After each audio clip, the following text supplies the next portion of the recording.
Hello and welcome to Simon on the Sofa. Simon on the rooftops maybe is a nicer way to introduce us today. We're on the rooftops of Malta, and I'm with a friend. You might have heard me mention her if you've been following the sofa journey. This is Yasmin de Giorgio from Malta. Hey Yasmin. Hey.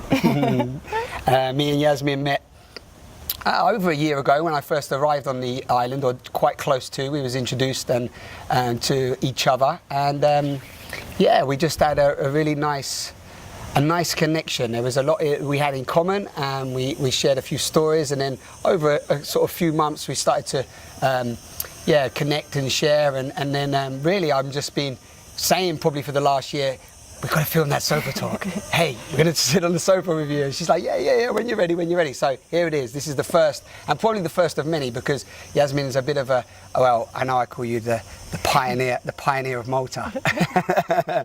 So thank you for joining me. Thank you, Si.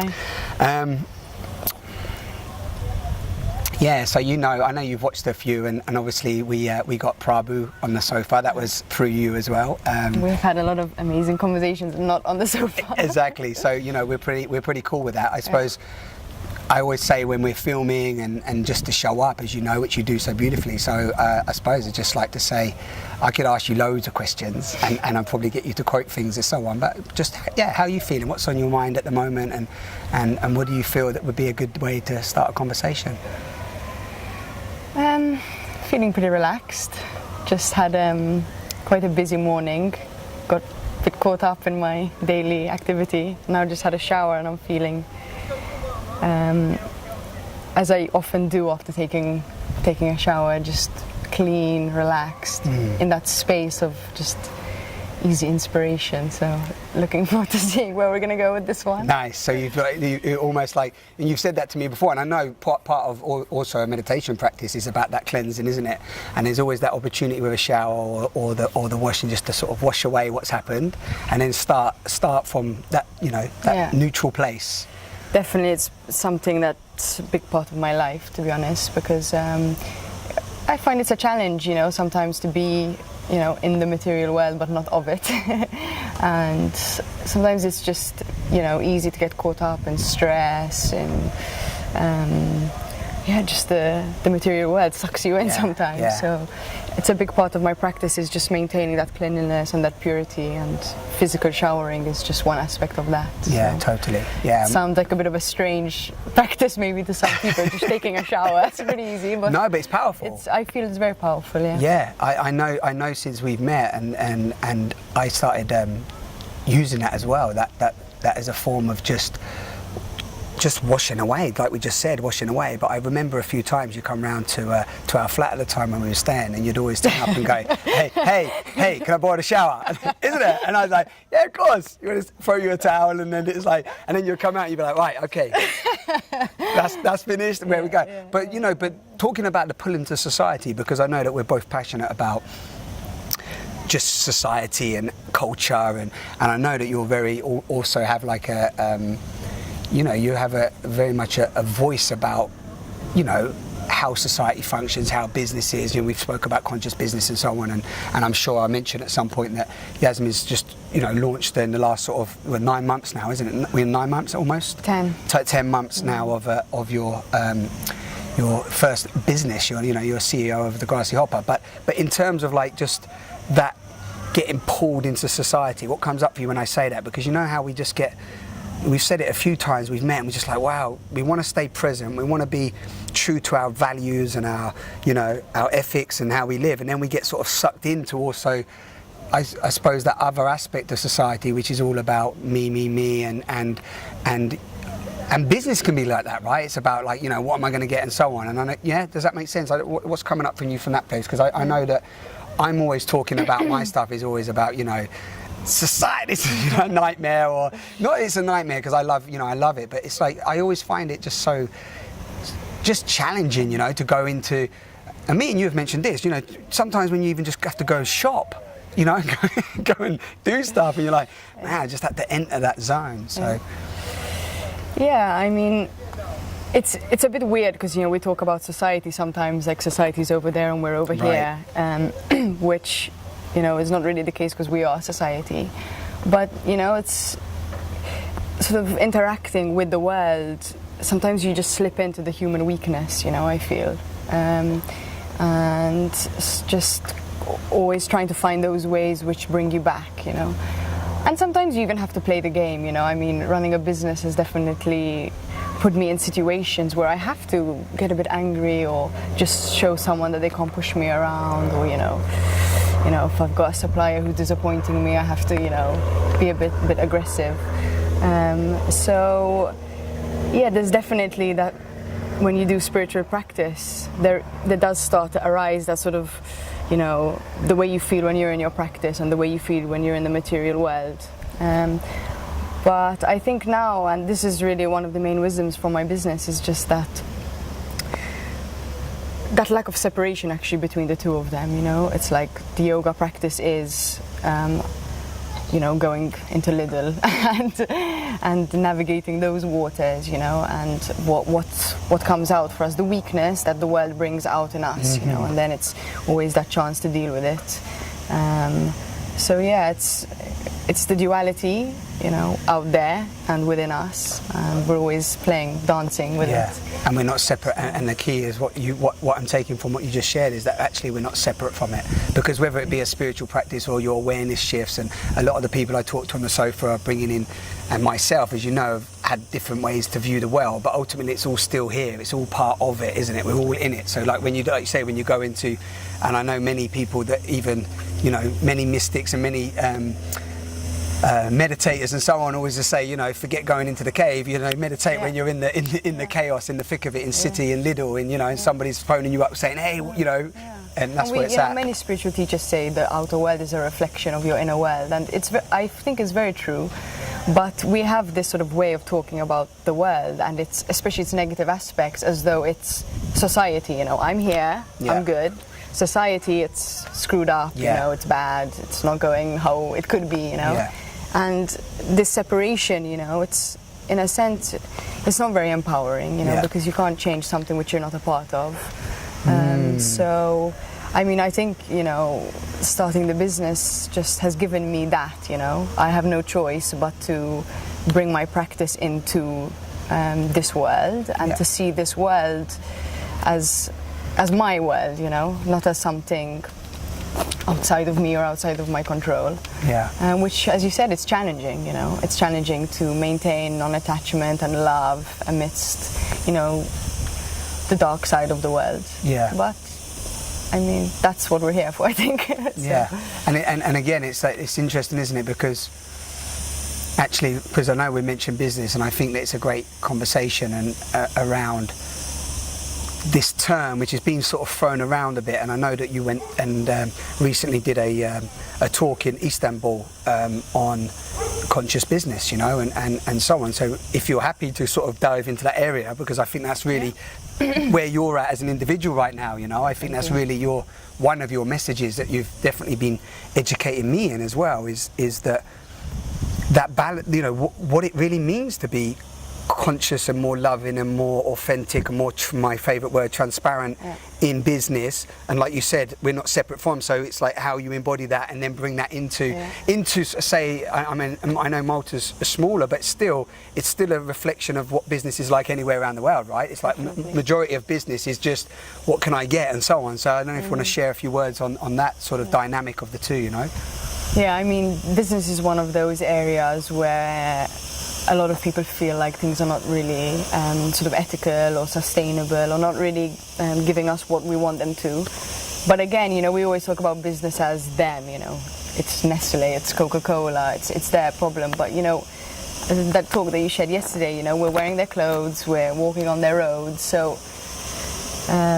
we have to start looking at the issues and looking at the problems in a different way, I think. And that's one of the main sort of motivations for me in my business. I studied economics and management, and it's been a really interesting journey for me, because I totally rejected it while I was studying it. I thought, oh my God, these economic models, they don't hold true to the real world, why am I even studying this? And then it got even worse, because I studied politics. And I studied particularly international development, which is I mean, in short, it's sort of the study of why poor countries are still poor. Okay. And this just had a massive, massive impact on my life when I started really looking into different periods of history and the reason why many countries are still less developed, if you can even... Now my whole understanding of development has changed, but definitely when I studied politics, I started really rejecting a lot of our societal structures, because I just thought, you know, governments are killing people, companies are also killing people, and they're definitely killing the natural environment. There was just so much destruction, and I couldn't really see the actual development. You know, what are we getting at the end of the day?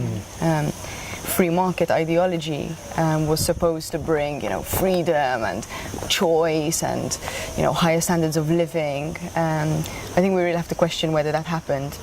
So when I was on this course, I was just in this chaotic time of just thinking, oh, the whole world history that I learned is wrong, you know, governments aren't to be trusted, they've been killing people. Yes. So I went into a big rejection of the financial world, governments, politics, everything, and I was very angry at that time. In fact, I started an NGO, a human rights NGO, and I was campaigning, you know, really very passionate about leveling this playing field. Then after a while, you know, one thing led to another, and I just got sort of, I found myself on a journey of self-development, and through experiencing changes in my life, I realized actually the change has to start on an individual level. I still, you know, have some hope that we can change things on a societal, governmental, policy level, but the change that felt most significant to me was on an individual level. And in the end, I just came full circle back around the business, you know, and thought, wow, actually, you know, if a person can start a business based on ethical and sustainable values, he can actually have a massive impact, because Facebook, access to capital, also things like Kickstarter. So we have a lot of tools to be able to start businesses now, and I'm feeling like there are a lot of people who want to start a business from a different place than maybe businesses were started in previous times. Yeah. So, And when you say a different place, you mean like the foundation of the reason why, like you just said, the reason why they're doing it, and where they are from a different place. Exactly. You know, are you starting a business just for money, or are you really wanting to do something meaningful in your life? Yeah. And I think that has to be a question that we really ask ourselves. And also, what is meaningful for life? Just sorry to jump in there, but just to go into that a little bit more, because it's that line again, isn't it, between like what's meaningful for one. Like somebody might say, well, you know, it is meaningful for them, but you know, they might be not having necessarily being too conscious. And I know that you coming from the foundation of you know, how you and your team, you know, because there's nine now, you have eight staff, and you and your team, and it's not just about you know, okay, the Grassy Hopper, we're selling healthy, you know, vegetarian food that's going to make you feel better and do, but it's more about the journey, the inward journey within the staff. It's more about how to educate people in the food. It's more about how to educate people in how you're using other people in Malta from a community perspective, you know. Then you've got like just individual values of how to really step into the grandest version of yourself, and only wanting people in the organisation that really want to be in the organisation, you know. So that's a whole lot of different meaning than somebody that might go, yeah, well, I got a meaning, I want to sell, you know, I want to make these amazing, I don't know, just got cars coming to my mind, but I want to make these amazing cars, and I want to bring people in, I'm going to pay them a salary every month, and yeah, great, I'm, you know, do you see what I mean? But for that person, there's meaning, right? It's like, I've always wanted to make cars, do you see what I mean? But with you, and with where I'm at, it's how, or I feel this, I don't know what you feel, but you actually said this to me actually, but business has the capacity, because I've always been against business, you know, I have. It's like, forget business, it's like, you know, forget that corporate sector, it's just a joke. But you actually gave me a different insight that actually, one is that, like you said, we're not separate from, but also through business we have more reach to make a more aware society, a more aware culture, and a way of getting people to believe in what they're actually buying, rather than just buying because the sheep buy Coca-Cola but don't question what's in it, for example. Yeah. So I don't know what comes up for you from Definitely. that. Yeah, I mean, there are different levels to meaning, you know. What is the meaning of life? Right. And our personal lives, I think, is one of the most powerful questions we can ask ourselves. And I think when you actually truly set that intention to create a meaningful life for yourself, even if you start out making cars, and that's your highest joy is to make cars, I truly believe that just aligning yourself with a sense of meaning to as deep as you can go with it takes you on a journey. And that word journey is something that, you know, if anyone of the team, Grassy Hopper team was here, they would laugh because it's a word I use a lot. Yeah, I'm always just saying. well, everyone keeps telling me off for using that, so I'm glad there's somebody new that uses it as I'm well. a fan. Yeah, because everyone's like, journey, he said journey again. I said journey. I mean, people watching this on the sofa, they'll be like, I started talking about journey again. So we have somebody else. Yeah, It's a journey. I'm a journey fan. Because at the end of the day, life is a journey. And everything, I feel, everything we do in life is taking us either further along our journey or stopping us in the track of our journey. So it's the same with business and the same with doing something meaningful in your life. I feel like you start doing something meaningful and just that alignment with something so powerful, because you know, meaning has its own power. It facilitates the whole unfolding. And we've said many times, you know, as soon as you start aligning yourself with the truth, different things start happening, and whoa, it just sparks off this whole journey. Well, but also you could also say an aligned synchronistic effect, aligned synchronistic events, yes. Because there's something about when you're more aligned to your meaning, whatever that is for whoever's watching and whatever, then there's, and the guy we like said this about the flow, isn't it? You remember the 4 stages of flow that he was talking about? It's like, you know, there's a lot of people in the world that, for example, like they have a dream, but they're not doing anything in the present moment to obtain that dream. So, you know, they're actually unhappy, and there's a number of other aspects of that, isn't there? So it's about also aligning your meaning to your intention, to your authentic intention or truthful intention. Yes, and you know, you're also connecting yourself with divine power, you know, with the source of creation, and the meaning and purpose of our life, you know, and our work is actually just a way to channel that connection, you know, that joy. When you feel joyful, when you feel peaceful, usually I've found that I want to share it or I want to manifest it in some way. You know? There are times when you feel internal and you just want to be with it, you know. But mostly I feel like my inspiration from my spiritual practice always brings me some new project or some new way that I want to, in the end it's service, you know, serve the world. Yeah. We're, you know, coming in contact with these divine energies, and then it's about what can we do with them, how can we share them, how can we be of service to the world. Yeah. And you know, I'm a big fan of Joseph Campbell's work, and he explains it just so well, you know, with the hero's journey. It's, if, you know, through the hero's journey, you're either going to find your purpose and live it, or else you're going to refuse the call to adventure. And he describes when you're refusing that call, you're cutting yourself off, one from your larger community, but also from the life energies of the universe. So it's something, you know, that you don't need to have such a consciousness to decide, you know, am I going to do something meaningful? You know, you can take it to whatever level you want. But I think just asking, you know, what is the meaning of life? What is the meaning of my life? What do I want to do with my life? I think it's just one of the most powerful things. Yeah, and it's a great question for everybody to ask, because just the other day I was listening to something that was pointing to that why do 98% of the people 98% of the time do things that don't matter? Like, why then that's happening, you know? That's like whether you whatever route you look at, you know, the statistics show that 80% of people still to this day, it's been like this for years now, still are doing jobs they don't like, still in relationships they don't like, still getting up in the morning with no real meaning or purpose, you know. So it's almost like, and he was saying it's not because these people don't care, or they're bad people, or they're not great, or they're not divine, you know, unique expressions of life, right? Because they are, because we all are. And you can see it even in your own day.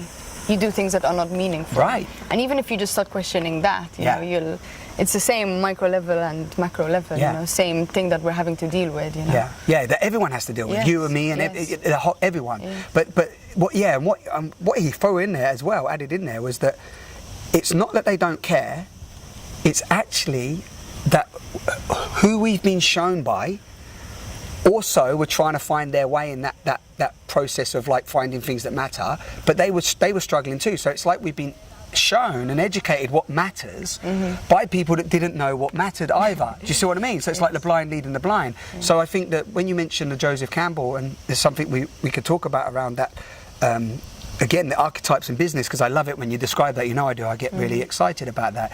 But it might be nice to mention that is that most people are fueled or encouraged from school, from education in society, to to strive for things, to be to be good, to be great. But there was a missing link. Do you remember? Do you want to just touch on that? It's almost like we get that call to adventure, but it's like it's a dead end. Yes. Yeah, I mean, this is something that I think and talk about a lot, and it's basically the most important thing about the hero's journey is the initiation. So it's the transition between, okay, you've got your call to adventure, you've faced your demons, you're on the journey, but every hero that we love and respect has had some kind of psychological transformation where he goes from thinking just about himself and his own survival to thinking about the whole. And in myths, okay, Buddha, received his enlightenment and then came back to spread the teachings of the path to enlightenment to others. And many other heroes, they either received some kind of magical power or some boon or some wisdom that they then go back to their society and they share for the good of all. And in our society now, we're just stuck in that sort of first stage, where we're calling to adventure, yes, to varying degrees we're following our calling. But we have this struggle to actually peer into a new state of being, mental state of being, which is this interconnectedness to others. And it's strange because we're living in a time where it's actually easy, we have a lot of connections global level, yet we're actually so separate from one another. Even on just my village, where even within the same apartment block, people are not connected to each other. There isn't a sense of community and a sense of wholeness. So we're all just out for ourselves, our own survival, our own pleasure seeking, our own comfort. And this is something that really fascinates me. How can we? Because again, you can look at your own day and your own life, and you will find the same pattern. Totally. And you can't really, to see it within your own life is very powerful. And you notice sometimes, I think we might have touched on this before, mentioned this, but I noticed in myself, like sometimes I go out and I go, right, today I'm going to be open, but I'm also going to say hello to more people. I'm going to smile at more people, and I'm even going to attempt, because this is one hard thing to do, to say I love you to people. Because you say love you to strangers, and it's a bit of I've done it. It's a bit like they're a bit taken back, and it's really interesting because even when I've been like on a bus or I've been on, just in an environment, in a lift. Like in a lift, for example, to just speak to somebody, there's that initial block, isn't there? I don't know if you've ever had it, and I try to break that block every time, but it's like an initial wall that comes up of like, oh, can I really speak to this person? I don't know them. Are they going to think we're, And that's always there. And it's like you mentioned. The reason why I'm mentioning this is when you said like even in like your own apartment block. I was in the lift with somebody the other day that lives downstairs, and she got in the lift, and I was just like, oh, hey, you live here too? And she's in the block. She's like, yeah. And then just like head was down, didn't want to talk, and I was like, oh, okay, I'm just staying up at the other one. Nothing back. And then I just like waited. I was like quiet, bit of a nervous silence, and then I got out. I was like, and that was like weird, And it's just like there wasn't even an opportunity to even, I'm not saying we wanted to become friends, but there wasn't even an opportunity to just have a she might be stressed, whatever. It doesn't matter, But so it's interesting. No connection. There was just no connection. And but then obviously everyone's at different places. She might have had a bad day. Catch her on another day. I might have got the connection. But well, this is the thing, within our life, we're just finding more reasons not to trust each other. Right. And the longer we live, unfortunately, the more we come into painful situations, and we don't know how to deal with them. The hero's journey for me is another tool that we can look at this problem, because I think actually this problem is one of the main reasons for many other problems in society. Can be traced back into this, you've talked many times in some of the workshops that you host, fear or love, protection and love. Right. You can't Or be growth, in love. yeah, protection and growth, yes. growth. You can't be in growth or in love when you're in a state of protection. Right. So most of us are going around our days just, trying to protect ourselves Yeah. and hoping that we don't get hurt by others. Yeah. So how can we look at pain as a way, or how can we even deal with pain and not let it close us and let it protect us and let it cut us off from the energies of life? Right. How can we actually use it as a tool to expand our comfort zone, to grow, and to just take all of that and let it be within our hearts and still not still be happy, because it's actually more than happiness. This is really a state of joy when you can integrate Yeah, this because you've integrated, and you're talking about what you spoke about earlier, because you're talking then about a more inner peace and inner equilibrium, Exactly. where there's, because when you're in that protective place, you're releasing the cortisol into your blood, right? So you're actually what you actually are is that, again, 90, just using these numbers, but 90% of the population are constantly in stress. Yeah. They're constantly in fight or flight mode. Exactly. So they're either responding to stress, they're reacting.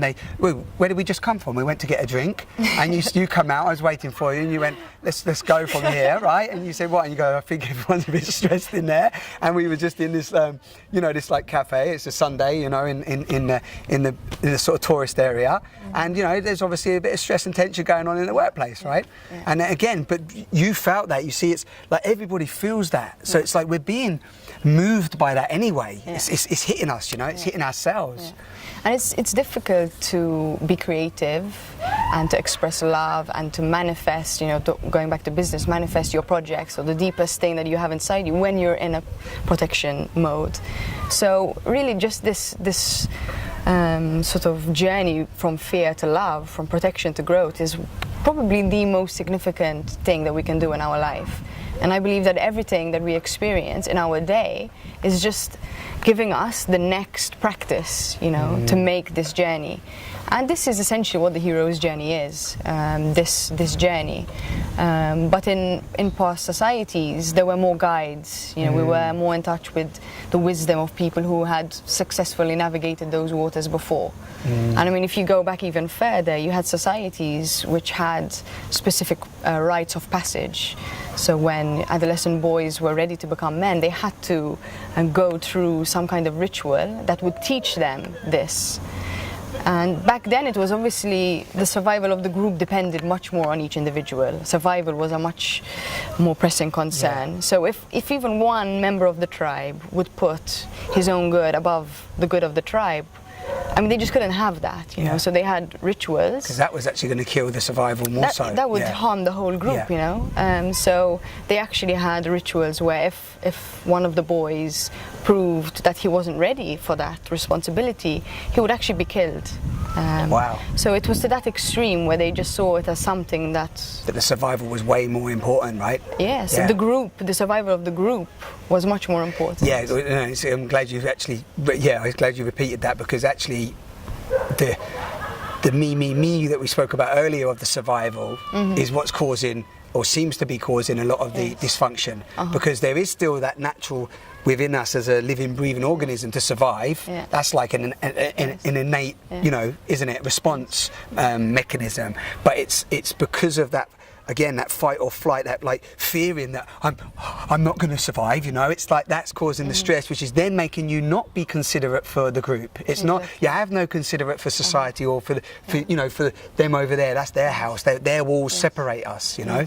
I think one of the most beautiful things is that, you know, we've come through a time of individualism, but you know, individualism is not necessarily the evil.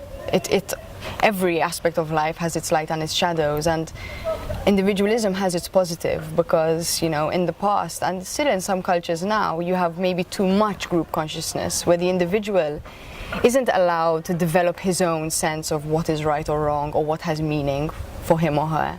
You know, it's dictated by the society for the good of the whole. Yeah, you mean as a collective? As a collective. Yeah. So I'm not going to mention any specific countries, but there have been some countries where I've traveled to where you feel like, you know, the individual isn't really allowed to express himself that much. So I feel like we've come through, you know, a state of group consciousness through individualism, and now we're going to come back to, hopefully, a marriage of both, because they both have a place. I'm not saying that individualism is bad and we shouldn't have our own sense of identity. I think it's actually really important, and it's in a sense even more mature to choose the group, not because you have to, because otherwise you're going to get killed, but because you want to. You know, it's almost a more mature version of what was happening in earlier societies. So I think, you know, now we're maybe going to come back to a time where our survival is going to come back into question. You know, environmentally I think we're there, right? We're or like, you know, we're on the cusp. We're on the cusp, or even the last, definitely, you know, I remember why I started, or one of the things that fueled my path that I'm on now, my this part of the journey, it was really a Tom Hartman's book, you know, The Last Hours of Ancient Sunlight, and like he really proposed that question of that, you know, are you part of humanity's the cause of the extinction, or are you part of the cure? Meaning that, you know, he was highlighting a number of things that were happening, and a number of disasters, a number of resources running out. You know, we're on a finite planet, etc., etc. You know, that I know Charles Eisenstein and many other people that are talking about that, you know, as well. And I know we're seeing that, and that's coming through more and more. But it's funny because it's almost like some days I feel that there's a real urgency with that, and people have written to me and said, you know, that they cannot coping well. You know, they've seen what's happening. They're looking at the evidence. It looks bleak, and they're looking around in society and going, it doesn't look like anyone's. You know, it's business as usual. Is anything really changing? So I don't know how you feel about that bit based on your background as well. But I sort of have started to play with that with myself, to find that peace through my own practice, as you know, and then know that I am, you know, doing the best of my ability to serve that. Even though some days I'm a bit, you know, I'm a bit like I could do more. You know. Yeah. Well, I mean, I try not to really think about whether we're going to make it or not, because at the end of the day, it's not about that. Exactly. You know, I'm going to tell you the quote, which we both love and which I've told you many times, and it's a quote from Paul Hawken, and he says, "The gift of the multiple crises that confront the world is that not only must everything we do change, but so must each and every one of us." Right.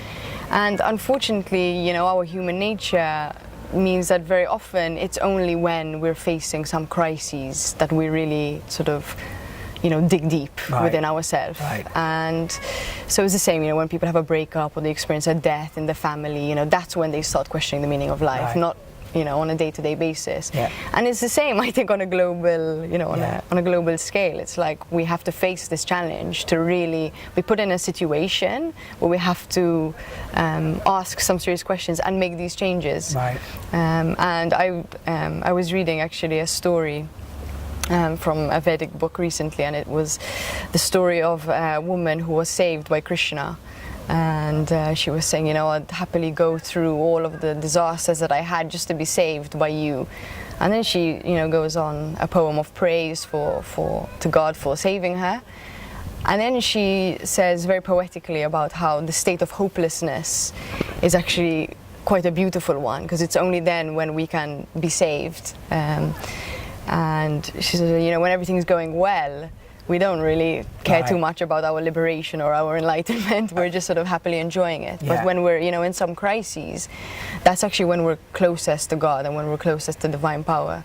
So, you know, I just try and see crisis in that way. You know, it's a challenge, yes, just like any in the hero's journey. It's this call, you know, to go deeper, to engage, and to really clear our own hearts. So whether we make it or not is almost irrelevant. What's relevant is, well, we know we're not going to make it anyway. Exactly. What are we going to do with it? You know, that's the question. That I spoke over that. Say that again for the listeners. Is that we have a short life, and what are we going to do with it?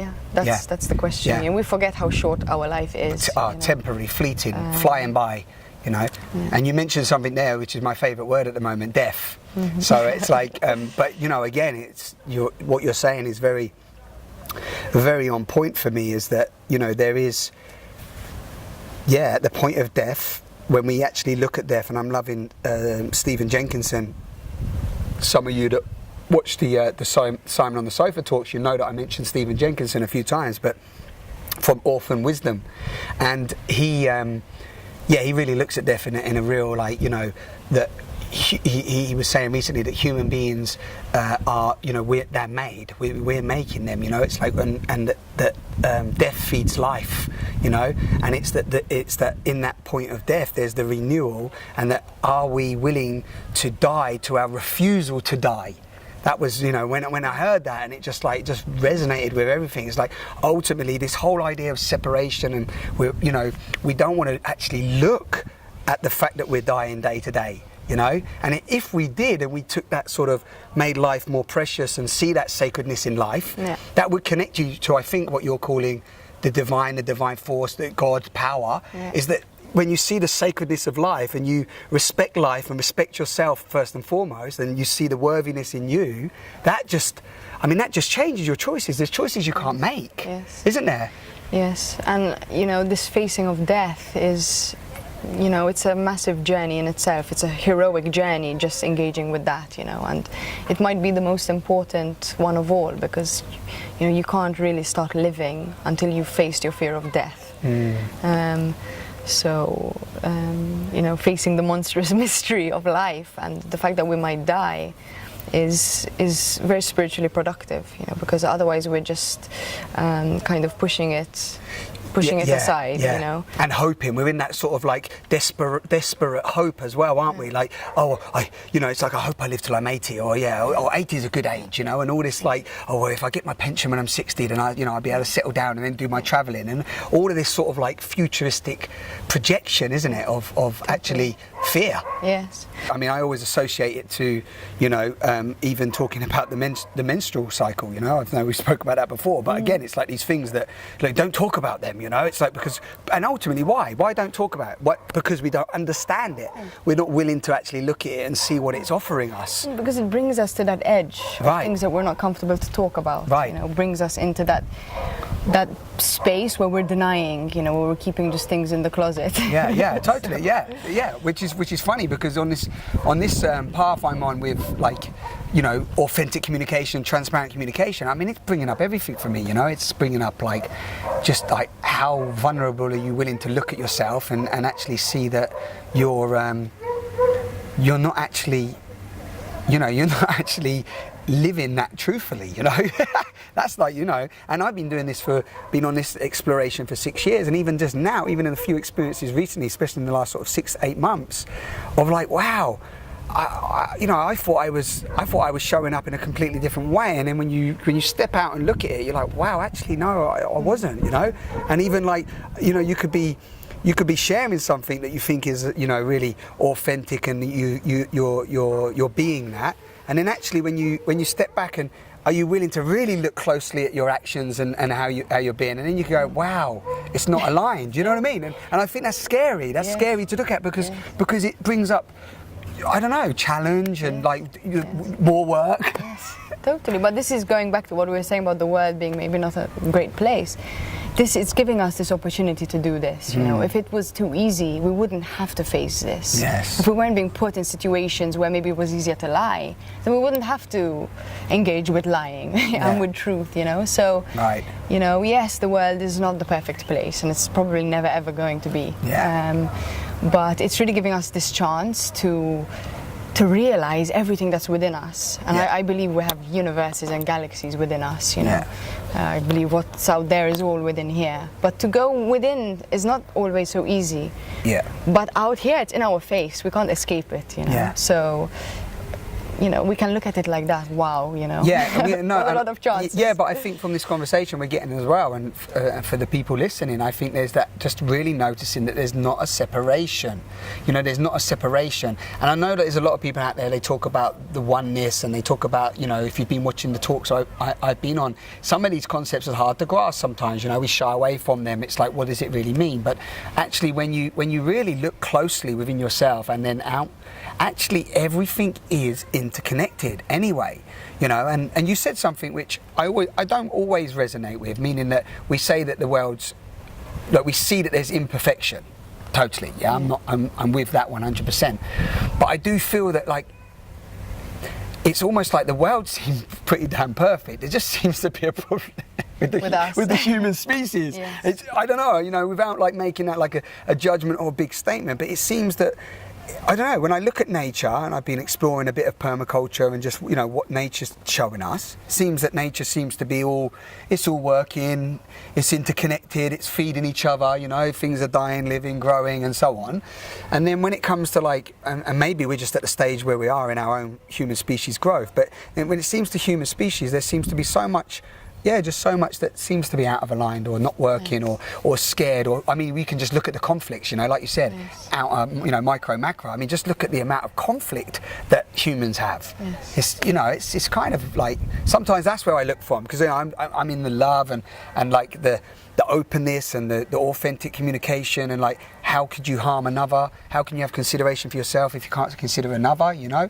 You know, sorry, how can you consider another until you consider yourself? And most people don't want to love themselves, you know, so I even see that. I meet people and I say, tell me some things that you love about yourself, you know? And they start saying some stuff outside. And I say, no, what about some stuff about you? And they're like, what about me? And I'm like, yeah. I'm like, well, even about your body, about, you know, about your being. You're here. You're unique. Like can't find stuff. Like can't even say. Some people can't even say.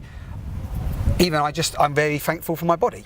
Or they won't say like, you know, I really like the fact that I have hands. You know, it's really difficult. So like, I'm always like curious why that's so difficult in my own work. You know, it's like why don't people see how magnificent they are? You know, I suppose that's my sort of little exploration there. Thanks for listening. But I'm not saying you have the answer, but you know, does that resonate? Yeah, I mean, definitely. And this is, you know, this is the problem, you know. It's just, again, that refusal of the call to adventure, you know, to engage more deeply with life, you know, because you cannot appreciate the life in your body if you cannot appreciate life. You know, so we're rejecting life, and we're rejecting our life, we're rejecting ourselves.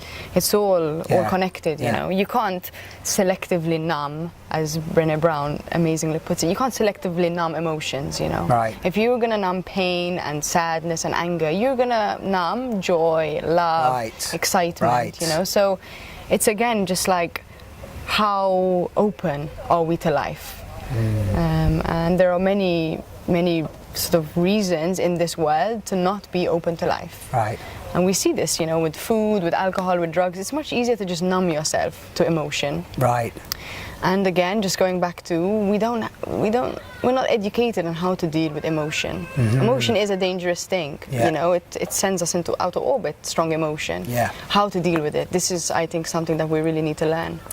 From the onset. You know, from a young age. From a young age, the next generations. It begins at a young age, you know. I mean, 6 years old, kids are in school already, you know, and they're interacting with their peers, you know. There's one who maybe feels really insecure, or another one who's shy, or another one who still is with his dummy, or what, you know, there's just a million opportunities for pain. From, you know, we're hardwired for pain and struggle. I was laughing today. We were driving here today, and I was talking about just a few challenges that I've got with the creative process. And I was like, I keep having these conversations with my pain body, you know, just having these like one-on-ones with my pain body, where I find myself like talking to myself, going, why are you doing this? Why are you here again? Why are you repeating this cycle? Hey, and you know, but if you can make it, I think within this, because we're talking about shadow, we're mentioning death, you know, we spoke about conscious business and how to have more meaning in life, you know, and I'm really, you know, enjoying the dynamic of this conversation and the richness and like, but I think also I want to say to people, and this is what I've been coming up with recently, is that this is a fun experience, you know. It's like looking at the shadow, looking at that aspect of ourselves, the riches that come out of it, the connection that you get with people, you know, the sensations in the body, the connection to all of this, like the mystery, the magic. I mean, just as I'm looking out there at the sea now, this vastness of, like, you know, what we're a part of. It's like, you know, most people are craving that anyway, but seeking it in this sort of numb, desensitized space where it's not there, you know. But you know, once you've tasted that for the first time, then it's unmistakable. Right. And you're subconsciously or consciously, you say, okay, I can get it from that, you know. But when you've never experienced integration, when you've never experienced a hero's journey, when you've never experienced just looking at that shadow and experiencing integrating within yourself, and the you know, transmutation it's almost of it. orgasmic, you know. Yeah. You feel just so happy and joyful and connected. You just want to love everyone. It's a beautiful state of being. Yeah. But if you've never had that before, you almost don't have the motivation to face that. And I think that's one of the, unfortunately, maybe failings of our religious systems, you know, is that people are going to church, but are they having spiritual experiences there? Are they experiencing a state of integration and a state of love? Well, clearly not, once right? you experience it, and you know, I used to drink, I used to smoke, and I was always craving that, you know, that craving state. the connection. But I'd never had it through church. I'd never had it in my school. I'd never really experienced that deep integrated state. Right. As soon as I did, that was the beginning of the end of my smoking and of my drinking and you know, my unhealthy eating and different habits, you know. And instead of focusing on the habits, why don't we just focus on getting into that integrative state? Yeah. And then everything else will just crumble away, because naturally your body's gonna want it more and more and more. Yeah. And again, you know, we were saying we both experience resistance on a daily basis. Yes. You know, it's not something that you're just here and now I'm, you know, I'm great. It's something on a day-to-day basis, you know, that you just have to face. You have to wake up and face the darkness within yourself. Yeah. And the more you experience the joy that comes from that, just the easier it gets. Right. You know? I just really see the Grassy Hopper as my best way of manifesting my joy at the moment. It's a way I can serve the world. And I just, you know, through my spiritual practice, I keep coming back to that remembrance. You know, sometimes I forget, but I just make an effort to keep a disciplined practice so that I can always come back and remember, this is my service, this is not for me. And just the most beautiful teaching from the Bhagavad Gita, which is to renounce the fruits of your action. So to renounce the fruits of your action. Yeah. So you know, it's not about what I achieve or, you know, how much money I make, you know, it's just about me manifesting my joy, manifesting my desire to serve others and serve the divine. So that's really what I think just makes it a special journey for me. Yeah, no, I love that, and I think also for, again, because I know you and we've spoken, so it's always like I'm always trying to, you know, we show up from that place. But then also people listening, I'd love it if you're. So there's a few things I want to touch on. I want to touch on the team, and you know, we could go on a number of different ways of where we are, you know.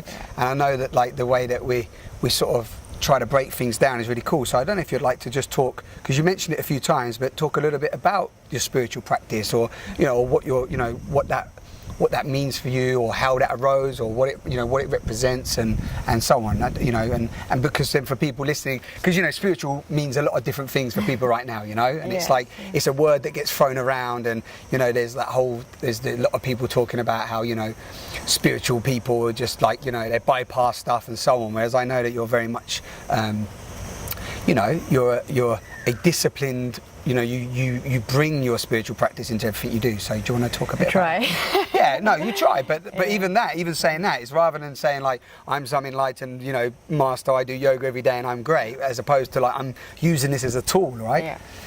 Yeah, it's a journey. Yeah, I mean, my spiritual practice is a really important part of my life, and for me it's a way to connect to divine power.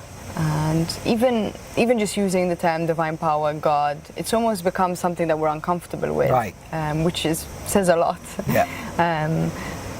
But for me, it's definitely the most important part of my life, because when I asked that question to myself, what's the meaning of my life?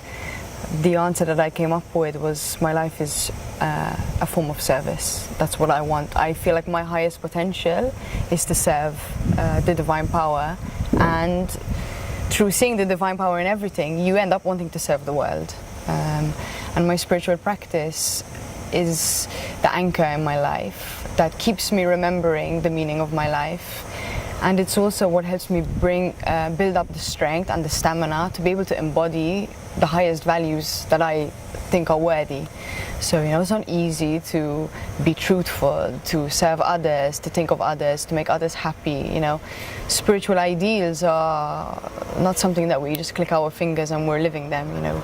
So my spiritual practice is my tool to build up that strength and that stamina. You know, we are full of weakness. So how to get strong? Yeah, how to get strong. Yeah, It's a good question. Yeah, you know. and that's from, I mean, that's from personal practice. So one of those things is that, you know, you do meditation or you sit in silence. Yeah, yoga. I do meditation regularly and yoga individually, and also I have my community from other people who are following the same technique as I am, which is I find really helpful to meditate with others, because you know it's not always easy to keep up that discipline, you know.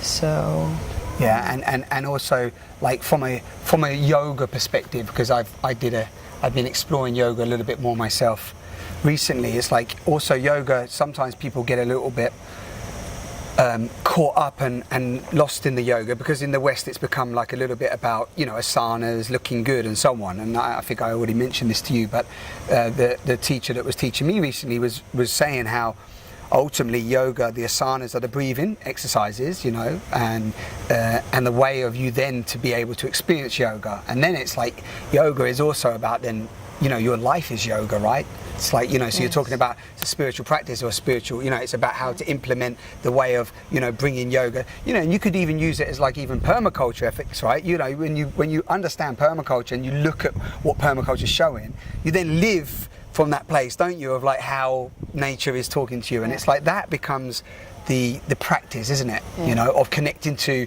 And I also want you just to share for people listening, like what divine power means to you, you know, like how to connect to that.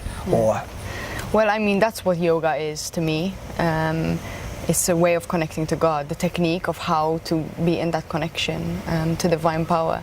So like you said, you know, you can use anything as your tool of yoga. Asanas are something so powerful. Pranayama, breathing exercises, are something so powerful. Chanting is so powerful. Reading Holy Scripture, talking, sharing your experiences with others. They're all very, very powerful techniques. And in a sense, you know, you can talk about them all as, well, they are all yoga, but then you can even extend that out to, for example, my business, you know, because I use it as a way to help me connect to God. It's also a form of yoga. Permaculture, same thing. Yeah. So definitely I think for me that's the meaning of yoga and the most important thing of my life. To define divine power is a difficult more difficult thing. Yeah, because it's like, it's again pointing to that essence or that energy that can't be described really with words. Exactly. But it's like the all-encompassing, everything that's created, everything that's brought us here, isn't it? It's the energy that runs through you. It's given us the ability to even communicate right now, right? I mean, I think the easiest way to, the thing that we find easiest to match up with what I would say is an experience of divine power is love, unconditional love. I had one experience where I just felt so much love for the world. And I literally felt like I could withstand any amount of pain for others, you know, to continue loving others.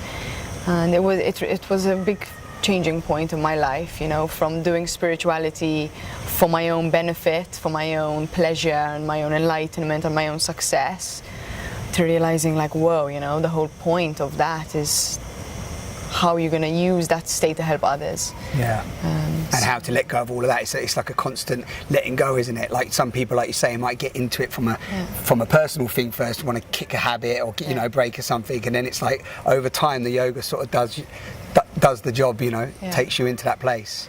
I think it's inevitable when you're connecting yourself with something pure, be it yoga, fire, anything that's pure, showering, you know. Over time, the more we cleanse ourselves, the more we're going to have a desire to serve others. That's been my personal experience, and that seems to make sense to me. And the question is again, like, how to keep ourselves pure, how to develop that stamina, that strength, to be more on that side of our being rather than the shadow side. Not to get stuck in the shadow side, but to be always transmuting that and purifying that, and then, you know, sharing that with others. Yeah, definitely. And you know, and again, it's like, I think a key point here for people listening is that, like Yasmin said, it's like whatever is your practice, for whatever reason, we need these practices of some kind. You know, it's like I mean, you know, I started when I was, you could say 16, it was the gym. Yeah. And the gym became like that thing. It was still a discipline. I was going every day, had my bag, had my set, go, do the hour session, have a shower. And that was actually supporting me, you know, to be more, just to be more disciplined and more kind and so on. And actually when I studied the body, when I became a personal trainer, learning about the body and having that awareness about the body helped me to naturally not want to take drugs and not want to drink alcohol and not want to, you know, and I'm not just saying that drugs and alcohol is all bad, but you just, like, once I started to realize the intricacies of the body and how precious and amazing it was, I was like, I don't actually want to put this stuff in my body, you know. It was like a natural, you know, response. Once you start feeling how good it feels to feel pure inside you, it's addictive in a sense. Yeah, it's almost like, why would I go back to that? It's like, once I feel the energy of love and kindness and service and gratitude, I don't need to take an ecstasy tablet or anything else to give me some high, because it's like I'm naturally rolling in there. And I think, you know, before I go into like the team, because I know how you bring that into, you know, you bring that into your team, and I know you want to share a little bit about that. I'm just going to ask you a question, which I'd love to hear your view on this, is why are people scared of the word God? Because, I mean, you know, you even brought that up to me once, you know what I mean? Because, like, it's like, you know, we were laughing about it's all dog and we had that little thing. But, like, no, I know I might have asked you, but again, for people listening, why are people scared of that word? Is it religious just because it's religious? Well, I think religion has definitely played a part. You know, we are living in a time where probably the largest amount of people ever, percentage-wise, of society are atheists. You know, I was speaking to my grandmother yesterday, and I asked her, "Do you ever doubt God?" And she said, "No. You know, we didn't grow up in that kind of time." You know, they just didn't doubt. You know, it was so much a part of their life. Church was such a beautiful place for them. But, you know, religions have created certain challenges. You know, there have been a lot of people dying from religious wars. So people have started to associate spirituality and God with religion, which they're not necessarily. You know, a religion is an institution created by man. God is not created by man. So, yeah, there have been some reasons, you know, for us to want to distance ourselves from all that. Yeah. And a lack of understanding, I find, as well, because a lot of people use the word and throw it around, but they haven't actually necessarily even understood what it means for them, or they can't communicate that, because God could mean many different things for different people, as it does, you know. But now people are just throwing it around as like source, divine, you know, because it's more comfortable. Grand creator, you know, and all these other words. But ultimately, it's still pointing to the mystery of, you know, the energy of all that is, right? I think also another problem is that, and I experienced this for myself, you know, when you do get very connected to God and you want to share that, you do, or I did tend to get a bit maybe extreme with it, you know, you realize what you did wrong, and you sort of say like, oh no, this is wrong and this is right, and I think I did that with the love. So I'm going to just say that I did that for the unconditional love. Like, I had this overwhelming experience and I just wanted to share it, which is what you said earlier. That we've said throughout this talk, is that you want to share something that feels good. But also within that, you also want to share the truth that comes up, and people are just not. Some people are just not ready to go to that place. And you know, I was going to say that I lost. It's not that I lost friends. I think that I was the same. Yeah. It's just radical. Just get a bit overexcited. I just get overexcited, and I was going to say, people watching this, even if you are past friends, and you might come across this video, you know, it's, you know, I'm sorry for doing that, because I was never doing it from a place of wanting to push anyone away, but actually wanting to elevate, right? Yes. Wanted people to go. You want people to go with you and go, like, you can see it too, you know. And some people get it, and then you're buzzing with them, you know. But some people are just like, no, I'm not. You're crazy. I mean, nobody likes to be told what to feel and what to believe. You know, it's a very personal process, and we have to go through it all in our own unique way. You know, and sometimes we can be a bit pushy with each other, you know, because we think, oh, this worked for me, you do it. Yeah. In the end of the day, we don't like to see our loved ones suffer. You know, so if we think we have the solution, we want to, you know, make them swallow it. No matter what the solution is, isn't it? Even if like a couple of years later, like, oh, that wasn't the solution, but this one is.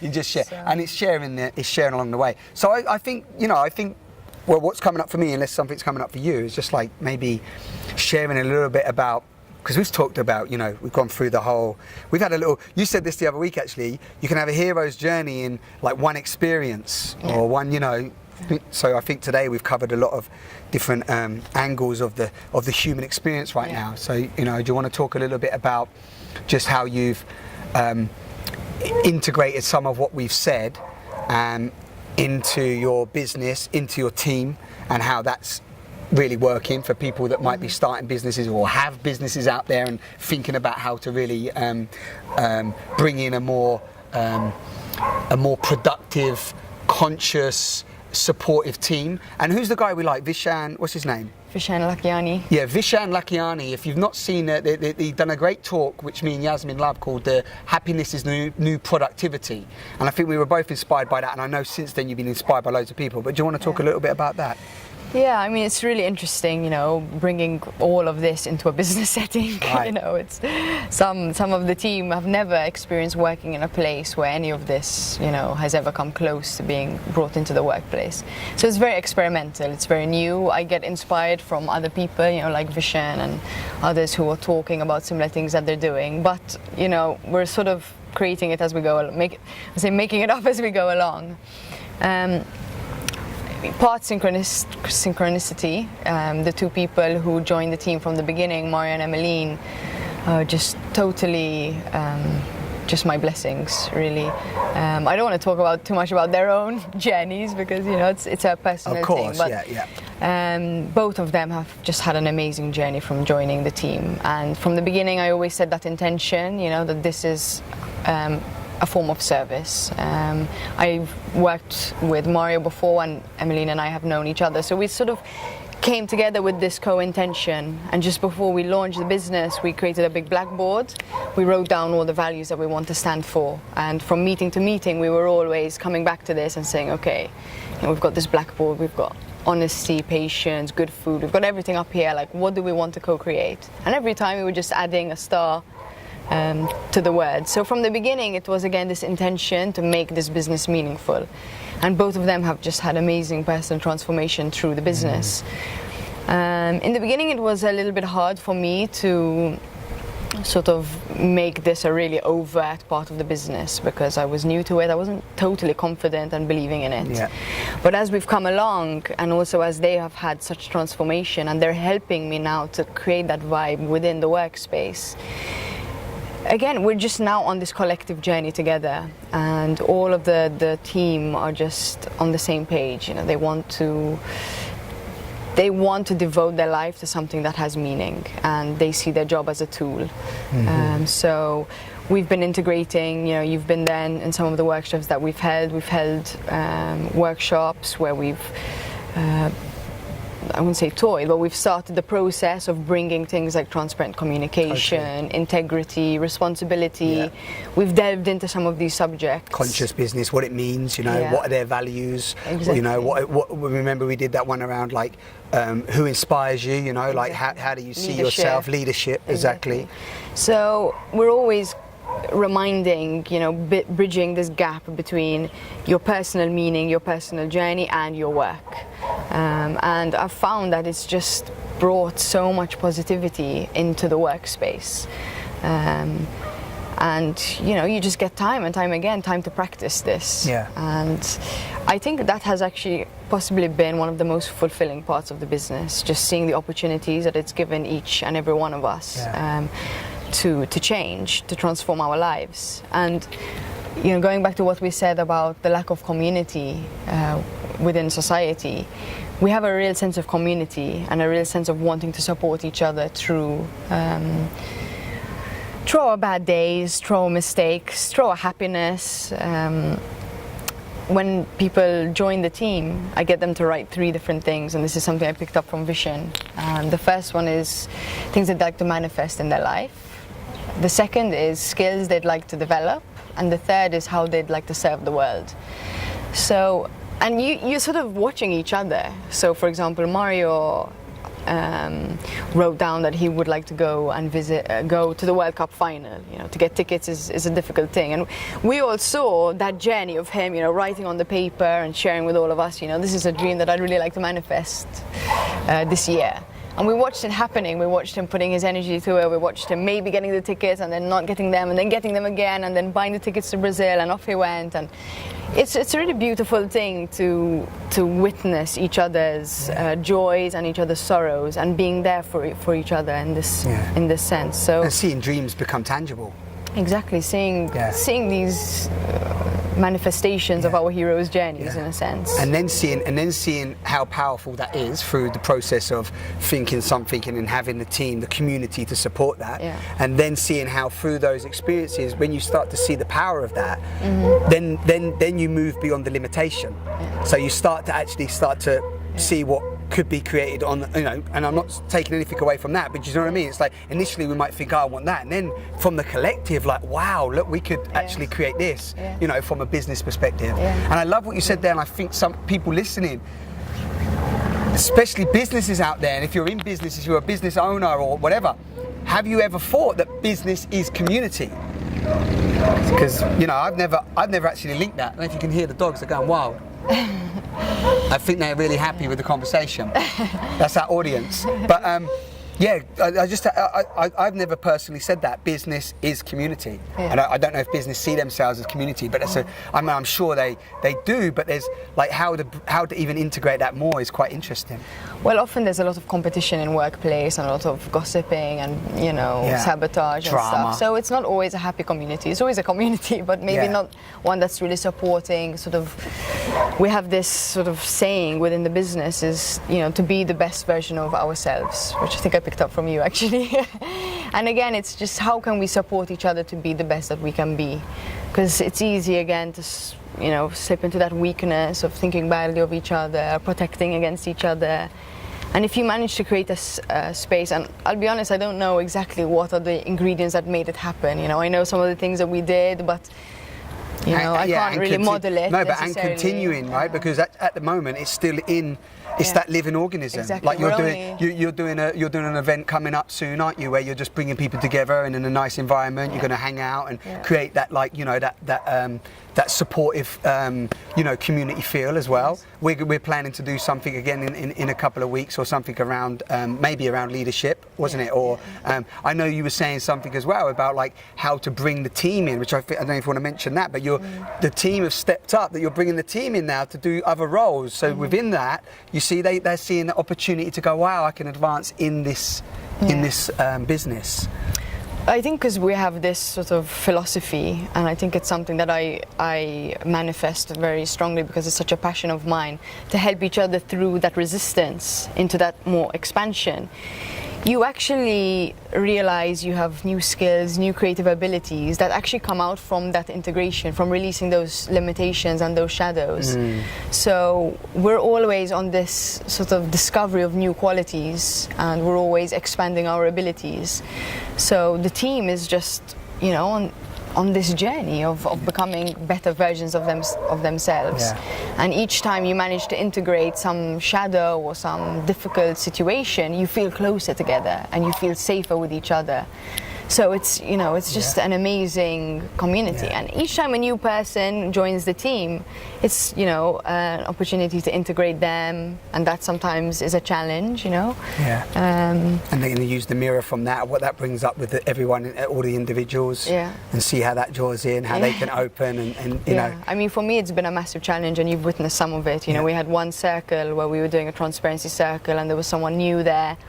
And I felt they weren't taking it seriously, and it really challenged me, and you asked me to share first. And I was thinking, the only thing I could think of was how insecure I was feeling that this person, was just, in my perception, not there, not appreciating what we were doing. And it was kind of a do or die moment. I'm either just going to make some stuff up, or I'm just going to say, I'm feeling really terrible because one person isn't taking it seriously. There were so many moments like that, which challenged me. And again, like you just said, each person joining was a new mirror, for aspects of myself. But powerful. Not easy either, always. Not easy, and still, It was very vulnerable, to share to the entire team that I was, one, feeling insecure on the process that I'm supposed to be, the boss, the leader. Leading them into, and also to the person who was new, saying that I, was feeling uncomfortable with their attitude. Yeah. But again, out of that only ever came positive result. You know? Only ever came integration and expansion. So Yeah, wonderful. keep on going at it. Yeah, keep on going at it. It's a really interesting point. When you ask to be the grandest version of self, or you want to be more open or more loving, or you want to, you want to step into that view of how you see yourself. Yeah, that each step away, you get the challenge for that, and it's really powerful. You said that because that's just happened to me again, just recently, just in the last few weeks. It's like just that awareness and layer of like, well, you want to be, whatever you might want to call it, an authentic man, an open man. I want to open more, to my vulnerability. I want to open more in love. It's something that I've been asking for a long time, and I realised actually that as much as I've been asking for it, I was also very far away from it. And it was like, wow, I was so sorry for so many of the ways that I acted, having not noticed, but based on getting the opportunity to notice, I could see that was required if I was going to want to open. So it was like, to experience that and like look at that sadness and those sort of actions, go through the guilt and the blame and the grief around that, and then well, I'm actually in the process of it, but then coming out of that and going, wow, how can I bring that into myself? So I can totally relate to like just being able to say yes, and having people around you, supportive people around you in your team that you can say, it's a bit like, remember, which we both like, in the African tribe, I always said this to you, but when somebody's done bad, it's not like ostracize them and put them out and say, you're a bad person, but it's like bring them in and all go, tell them, their song. Yeah, sing their song and say, you're amazing, it's okay, you can get through this, It's funny because I've experienced this when I started my spiritual journey. I started reading, okay, it's good to do this, it's good not to eat meat, it's good to do this, that and the other. I started doing them, and then I kind of expected, okay, well, now I'm doing all these good things should happen to me. I should have success and peace of mind and blah, blah, blah. And it's kind of a bit like Santa Claus, if you're a good guy, you get presents, if you're a bad guy, you get coal. And I thought, hold on, am I not being good enough, But then I just kind of realized, whoa, spirituality doesn't work like that. Our growth doesn't work like that. It's, that's a very dualistic way of seeing the world and of rationalizing God. We project our human rationality onto God and onto our spiritual process. Right. I'm a very big fan of Caroline Myss, and she just, she says, don't rationalize with God. You just can't. You can't project that onto God. Yeah. And I think that was a very productive spiritual piece of wisdom for me. Yeah. Well, you mean that we're just projecting how we want it to be, and if it's not like that, we're not happy. Yeah, we expect that God works to our laws, and one example she uses is when people get sick, they want to know why, like there has to be some kind of reason, as if God works like that, and it doesn't work like that. It's not you've been bad, therefore you get sick necessarily. There are, of course, things that can promote disease, including food and mental patterns, but sometimes we get a bit too stuck in that like rigid rationality of cause and effect, and sometimes a blessing can come to you through challenge, like you just experienced, through being stuck in the guilt and the shame, brought you this amazing gift of seeing yourself and the world in a new way. So it's not necessarily like you got that because you were a bad boy and now Santa's giving you coal, so stuff it, It's, and it's my brother said, like and I always mention this again, I just use this. I know I don't want to just be repeating things, but I just think that I always like to say that my younger brother, Lloyd, just humbly taught me that how, through his own experience with a disease, a dis-ease, I don't want to label it as a disease, but a dis-ease, that actually if you don't resist it, and you actually see what it's communicating to you, like you just said, same thing, there's an opportunity for you to step out of the life that you're trying to create over here, because this is what you've got. This is where you're at. This is who you are. This is what's showing up for you right now. So can you be here with this, rather than going, well, no, this shouldn't be here because I want to be here, right? It's the same thing, isn't it? And like, and he really taught that to me. This is like 15 years of him experiencing it, and like 13, 14 years is about like last year that he was like seeing it from that place. You know, and that was just like, for me, that was like, wow, you know, you've had to endure what you've endured, and you're still coming to this place to say that that's what it's there for, as opposed to like, I've been hard done by and my life's been crap because I've had this and other people haven't. I mean, that actually takes our challenges to a whole nother level. Because if you don't see them as like, you know, oh woe is me, I've been hard done by, you're perceiving it completely differently. And that's the gateway to just empowerment, you know, going back exactly to what we were saying about responsibility. Yeah. So that's really the gateway of how we can change our lives. So. Wonderful. Yes. I think we're good, aren't we? How do you feel? Yeah, you know, just one final thought that I would have is just, you know, whenever I'm talking about these kind of spiritual things, I always just remember my teacher, Prabhu, who has just been guiding me along this process. And I feel like it's a bit of a shame in our society that we've got so much resistance to surrendering to our teachers, you know, whether it be our parents, our grandparents, teachers at school, gurus, whatever you want to call them, you know, your brother, as you say, you know, everyone can be our teacher. Everyone. And there are some people who have just experienced more and can pass on more because they've achieved different states of consciousness to where we can, you know, hear. And you know, my experience has just been an amazing one of finding a teacher who I felt was capable of guiding me, and ever since sort of settling on one technique and one path and one teacher, it's just been an amazing unfolding for me. So I just want to just leave with that question for people, you know, it's difficult to surrender to a teacher in human form, you know. It's easier to surrender to a teacher who you just read the book, you know, or you can interpret in whatever way you want, you know. But when you have someone there sort of saying, sort of translating the teachings for you in that moment, what you're ready for, and not in a way that you can squirm your way out, you know. I've just had a really powerful experience. Yeah. So I just want to leave with that question, you know, of what is it within ourselves as humans that we find it so hard to surrender to other humans. Even that word surrender has a very negative connotation nowadays. Totally. But for me, surrender to divine has brought me the most joy in my life. And I see surrendering to my teacher as just a form of surrendering to the divine. Yeah. So I really, I feel like that's just the most significant thing I could possibly share, to be honest. No, it's wonderful. But I'm gonna throw in there what you said at the beginning as well. Is that it's that surrendering to. Imagine if we surrender to every moment as a teacher as well. Yeah, so like, you know, how many times you've taught me something by, you know, we've had our own thing, you know, how many times we get caught in that moment where we think somebody's younger than us and they don't know enough about us, but then actually when we surrender to the experience, whatever, 2-year-olds can teach us something that's so profound, you know. And then, like you said, if you have the opportunity to be with a certain teacher, then there's that teacher-student experience that, well, if you think about it, a coach is a teacher. You know, every a mentor. We have mentors. Most of any successful person in the world that's done anything, that's achieved anything of any, you know, credence is basically had teachers and mentors along the way. In fact, as you're speaking, is there any moment when we're not having a teacher? Like if you think about it, even from the beginning, like you just, because you said parents, they're our teachers, you know, and then we transcend them and we go to explore. So it's like, it's almost like, again, of maybe missing the honouring of all of our teachers. Definitely, you know, in the hero's journey, there are always guides, different people along the journey who give you, you know, the magic feather which helps you to pay the boatman to take you across the river or whatever. In the stories, there's always a big honouring of the teachers.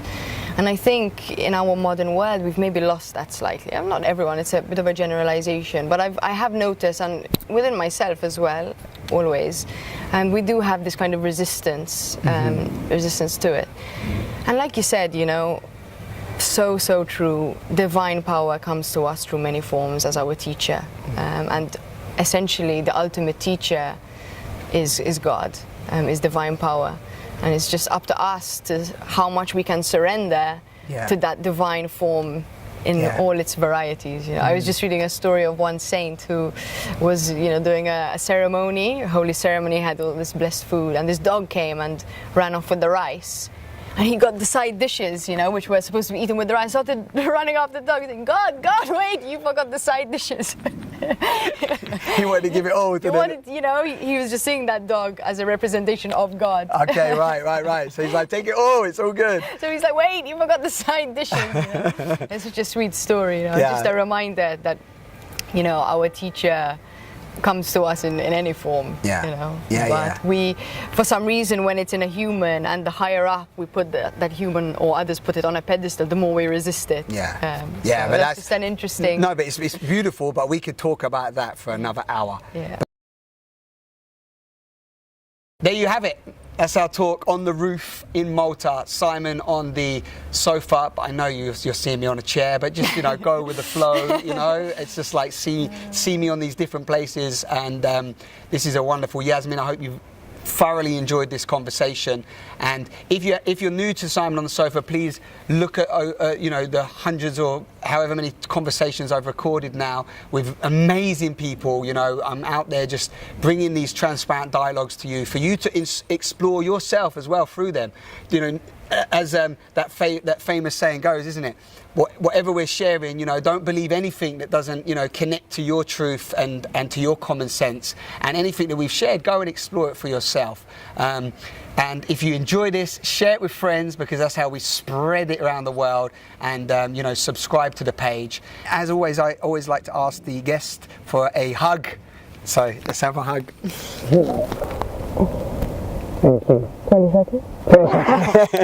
20 seconds of oxytocin. Thank you very much, guys. Take care. Thank you.